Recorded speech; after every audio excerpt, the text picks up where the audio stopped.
The Elimination Chamber is that there's no way to escape.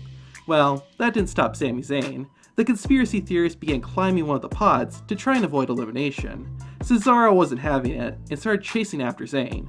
Sami tried to fight back, but the Swiss Cyborg stayed on him. The two eventually found themselves clinging to the side of the chamber. Cesaro decided to end it there and sent Sami plummeting to the floor. Near the top of the chamber, and Zayn's ringing off the chamber to the floor. While not the most extreme moment in Elimination Chamber history, it was still pretty cool. Cesaro's pull-ups afterward made it even better. During the WWE Championship Elimination Chamber match, the remaining participants found themselves brawling in the corner.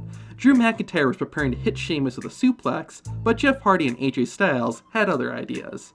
Whoa! Four superstars crashing down!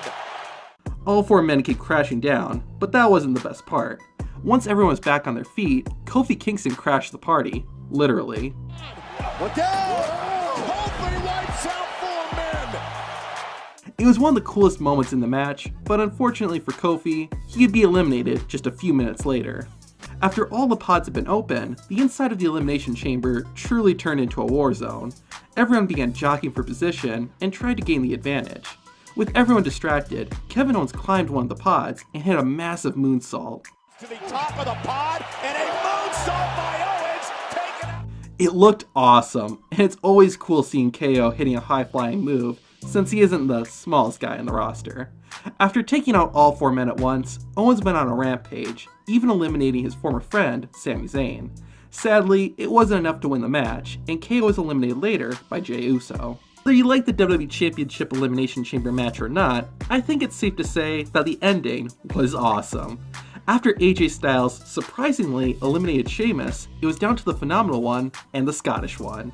It looked like Styles was going to hit the Phenomenal Forearm to become the new WWE Champion. Oh, and Styles is locked onto McIntyre. Styles? Oh my God, a Claymore! At the last second, Drew got his boot up and hit AJ with the Claymore.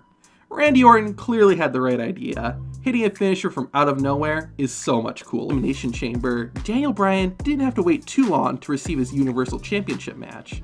The head of the table immediately came out after the Chamber match to give Bryan his shot at the title. It seemed like Daniel Bryan didn't have a chance, but then...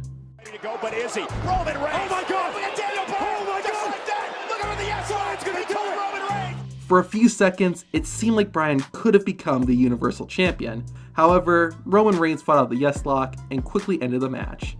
Just remember, no matter how much you love Daniel Bryan, Roman Reigns always wins. The outcome was a disappointment, but what happened next helped make it better.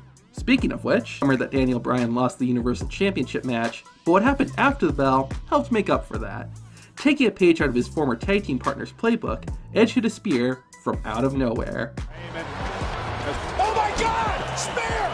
That's Edge!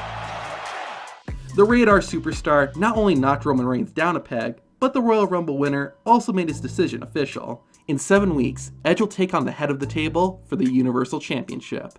Not only will we find out who the better man is, but we'll also find out who has the better spear. It was nice seeing Drew McIntyre retain his WWE Championship. It was a predictable ending. That was until Bobby Lashley ran in and attacked McIntyre. The former US champ demolished Drew and left him laying lifeless. At first, I thought this meant that Drew McIntyre and Bobby Lashley were going to face each other at WrestleMania for the championship. But then... WWE Champion. Awesome. Oh my God. That's right, seeing an opportunity, The Miz took it and cashed in his Money in the Bank contract. The WWE Champion didn't go down without a fight, but the Elimination Chamber match and Bobby Lashley's beatdown were too much. Miz sealed the deal with a skull-crushing finale, and that was it. Drew McIntyre's reign as WWE Champion is over, and The Miz's has just begun. What does this mean for WrestleMania?